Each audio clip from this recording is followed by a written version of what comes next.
Terima kasih atas waktunya bersama kami, Pak Gatot Nurmantio di Prime Time News. Pak Gatot, mengapa Anda memutuskan turut serta dalam gerakan menyelamatkan pemilu ini? Apakah memang ada hal yang sangat dikhawatirkan?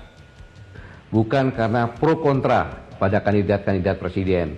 Apa salahnya saya kalau ikut? Karena saya melihat ini ada hal yang sangat krusial dan sangat benar-benar menakutkan bagi saya, begitu Pak. Apa yang menakutkan itu, Pak Gatot?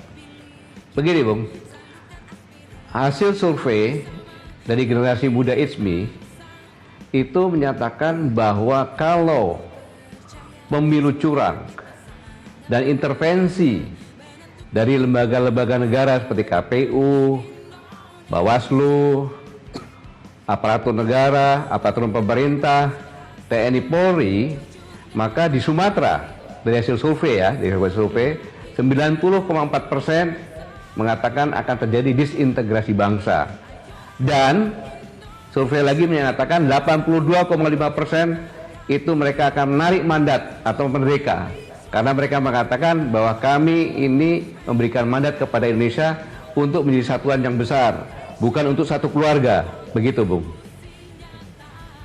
Apakah ini artinya bahwa ada potensi kekacauan, Pak Gatot, yang bisa saja terjadi ketika pemilu 2024, 14 Februari 2024 usai begitu? Masalahnya kalau cuma kekacauan itu kecil, tetapi kalau negara ini terpecah menjadi beberapa negara, ini yang sangat luar biasa.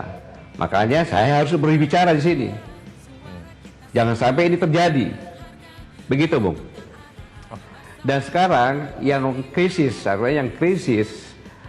di negara ini adalah ada upaya-upaya atau indikasi atau dari hasil survei yang berakibat disintegrasi bangsa, dan beberapa daerah di Sumatera akan menyatakan merdeka atau lepas mengambil mandatnya.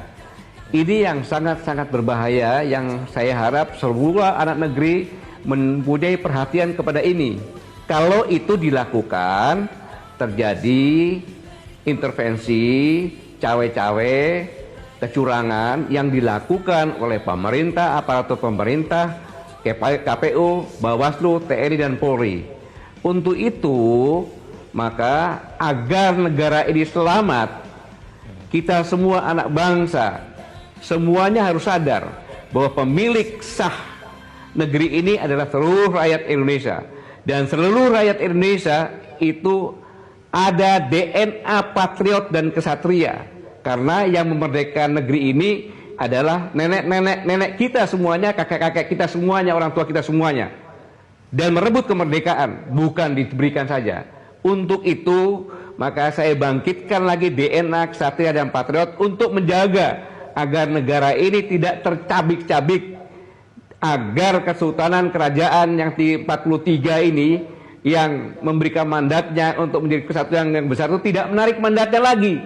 Maka semua harus berani mengatakan bahwa apabila ada yang curang, apabila yang tidak netral, apabila yang ikut intervensi, baik itu dari kepala desa sampai ke presiden, dari prajurit rendah sampai dengan Panglima TNI, dari Bayangkara rendah sampai Kapolri, ikut cawe-cawe, maka itu adalah pengkhianat negara yang membiarkan negara ini akan tercabik-cabik dan terpecah-pecah.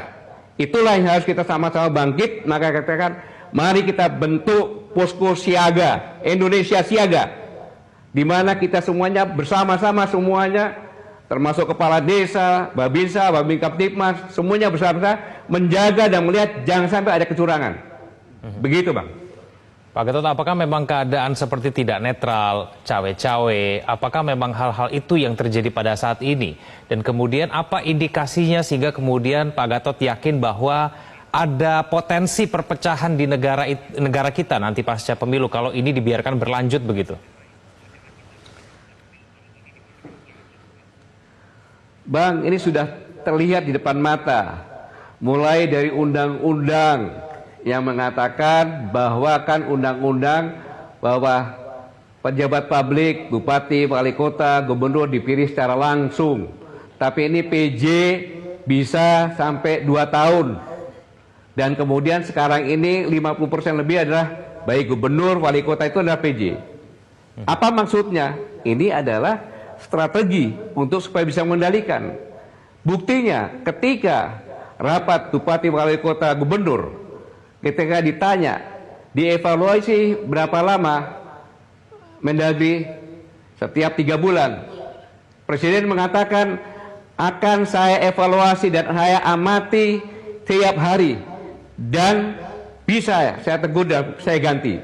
Ini kan luar biasa, bisa mengganti wali kota, bupati, gubernur kapanpun saja. Bukankah ini seperti raja? Bukan ini persiapan? Patut saya menduga boleh persiapan ini. Ini yang pertama. Yang kedua, Presiden tidak menegur Gibran untuk menjadi wakil presiden. Artinya presiden ikut sama-sama. Kemudian kita tahu semuanya kecurangan-kecurangan. Digembosinya mobil Amin di Sumatera Utara, Jalan Sudirman, 7 oleh Disub. Kemudian aparat dari Satpol PP, pernyataan. Banyak lagi gambar, kepala desa dikumpulkan. Ini bukan saya saja, di pelosok-pelosok dari survei dari generasi muda IPMI menyasar semuanya dan mereka mengerti itu, melihat, dan sangat berbahaya. Bahkan dunia internasional mengatakan untuk mengetahui hasil pemilu di Somalia itu perlu waktu 20-30 hari. Di Amerika 2-3 hari. Yang paling efektif Indonesia, 1 bulan sebelumnya udah tahu. Ini anekdot di luar negeri loh. Inilah yang sama-sama saya mengajak sebagai anak negeri yang bertanggung jawab, pemilik negeri ini, kita bersama-sama siaga agar ini jangan terjadi dan negeri ini bisa melakukan pemilu dengan jujur, adil, luber, dan tidak terjadi apapun juga.